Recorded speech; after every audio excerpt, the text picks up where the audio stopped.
Andy Space Story Time!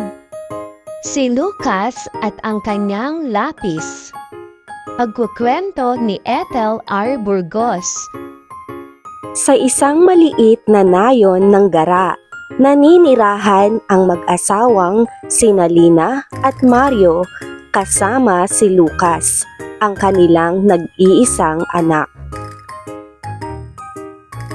Si Lucas ay isang matalino at mahusay na bata.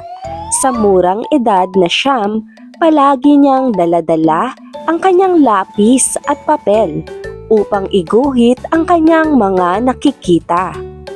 Napansin ng kanyang mga magulang ang hilig niya sa pagguhit, kung kaya nagsikap ang mga ito na suportahan si Lucas sa pamamagitan ng pagbili ng mga gamit pangsining.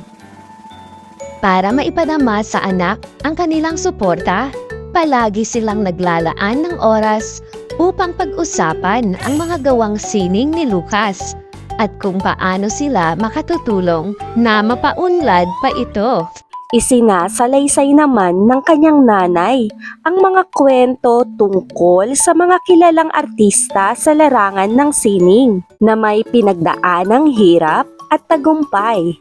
Ang mga kwentong ito ng ina ay nagbibigay sa kanya ng determinasyon. Maraming mga pagsubok ang hinarap si Lucas. Dahil sa hirap din ng buhay, kung minsan ay hindi niya mabili ang mga bagay na angkop para sa kanyang hilig sa pagguhit. May mga pagkakataon na kailangan niyang magtipid ng kanyang baong pera para may maitabi para sa mga kagamitang kailangan niya sa kanyang pagguhit.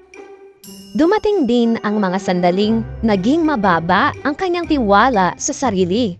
Ngunit ang kanyang mga magulang ay laging nariyan upang ipaalam sa kanya ang kahalagahan ng kanyang talento at ang pagmamahal nila sa kanya, anuman ang kanyang marating.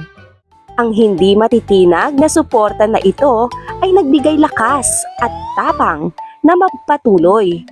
Habang lumaki si Lucas, patuloy na umuunlad ang kanyang hilig at talento sa pagguhit. Dahil dito, naipagkaloob sa kanya ang isang scholarship sa isang prestihiyosong paaralan ng sining sa Amerika. Masayang-masaya ang kanyang mga magulang sa parangal na tinanggap niya. Lumipas ang maraming taon at nagsimulang kilalanin ang sining ni Lucas. Ang kanyang mga likha ay naging bahagi ng mga iba't ibang exhibit at siya ay naging isang kilalang mangguguhit. Nanatili naman sa kanyang tabi ang kanyang mga magulang sa buong paglalakbay niya. Siya ay nagtagumpay dahil sa kanyang kahusayan at sa tulong, gabay at pagmamahal ng kanyang pamilya. Mga bata, halina at sagutin natin.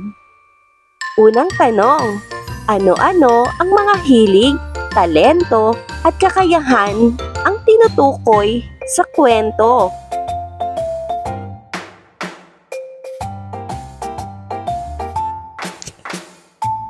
Ano ang iyong naramdaman matapos mong matukoy ang mga ito?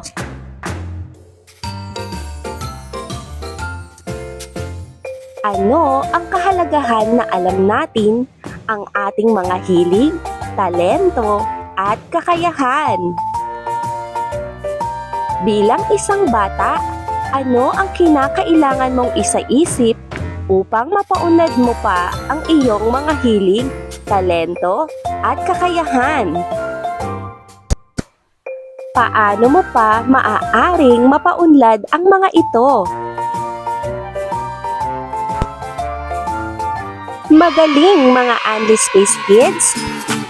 Naway may aral kayong natutunan. Hanggang sa muli!